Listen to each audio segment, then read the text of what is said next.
Hi guys! Welcome back po sa ating channel, and this time ang pag-uusapan po natin, may nag-request sa atin nito, JET Program Demo Teaching Tips from the lens of a former public school teacher in the Philippines. So hindi na po natin patatagalin pa, ang una po nating tip para po sa ating JET Program Demo, number 1 is to master your topic. Okay? Napaka-importante po na dapat kabisado po natin yung ating topic. At bilang tayo nga po ang mamimili ng ating topic, piliin na po natin. I suggest yung topic na kabisado na po nating ituro. Yung gamay na po natin, yung kahit nakapikit tayo, kayang-kaya na nating ituro.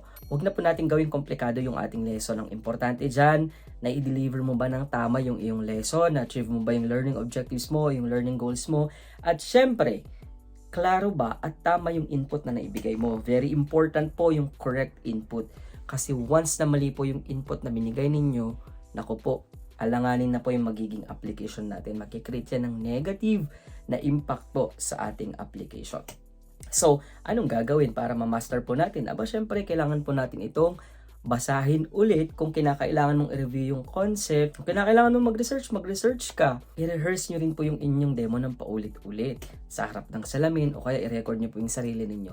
Tapos tignan nyo, panoorin ninyo kung aling part doon yung medyo off, yung medyo awkward. And then pwede rin kayong sumangguni sa iba, lalo na sa mga may alam sa pagtuturo.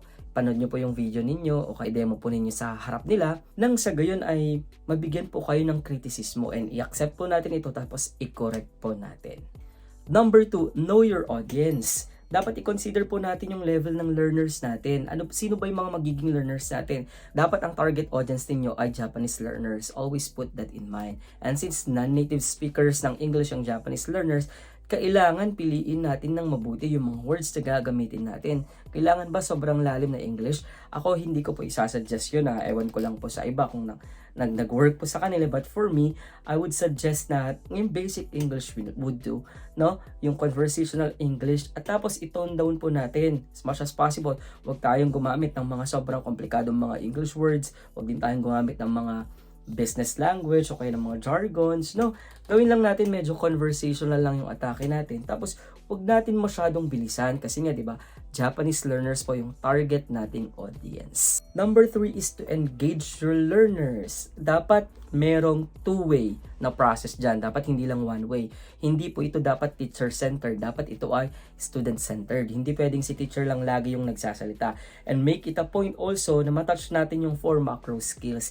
Lagi yung sinasabi ng JTE ko right now na dapat natatarget yung 4 na macro skills: reading, writing, listening, and speaking. Tapos, dapat marunong kang gumamit ng mga differentiated activities. Kung meron kang individual, no, na activity, dapat meron ka ding pair work, tapos dapat meron ka ding collaborative activity. Hindi naman necessarily na lahat yun ay meron. Ang point ko dito, dapat meron ka lang ding differentiated activities so that yung different kind of learners natin, multiple intelligence, alam ng mga eduk yan, ay ma-engage sila. Dapat may variation. And one way to engage our learners also is yung art of questioning po natin.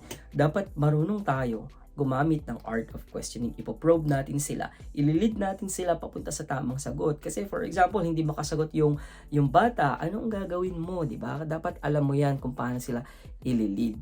Okay lang bang gumamit ng mga phrases, ng mga claps? Yes, pwedeng yung gamitin yan kasi yan yung mga way natin kung paano i-engage yung learners natin. Pwede ka magbigay ng mga stickers, yan, usong-uso yan dito sa Japan. O kaya ng mga prizes, pwede rin, mga external, mga extrinsic motivation, o kaya mga claps na usong-uso sa Pilipinas, pwede.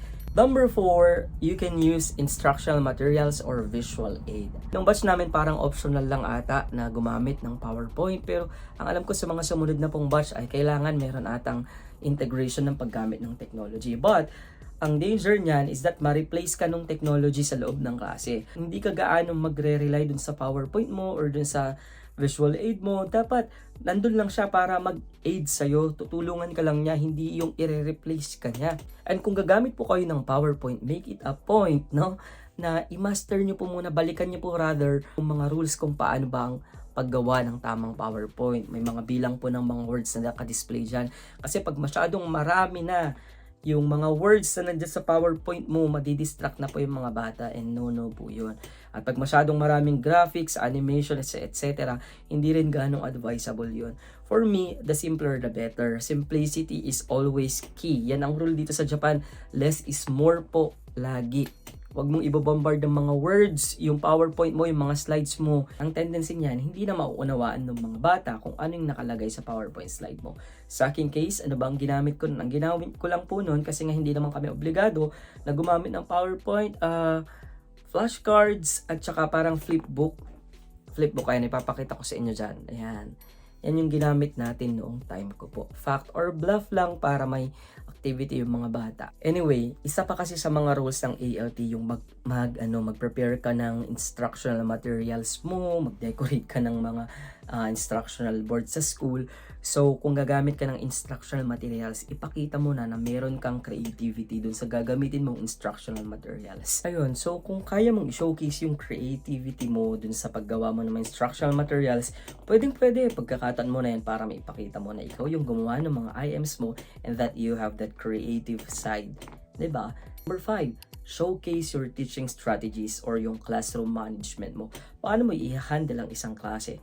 Meron ka bang routine na sinusunod? Nagbibigay ka ba ng instructions bago yung mga activities? Nagbibigay ka ba ng criteria kapag may mga activities ka? Yung mga yon, mga classroom strategies yun. Kung hindi po kayo eduk, i-search po ninyo kung ano yung mga classroom strategies, classroom management skills na pwede nating i-apply. And wala na po akong memory, so hanggang dun lang po muna yung kaya kong ibigay. See you soon here in Japan. Matane, Jane. See you when I see you guys. Thank you for watching.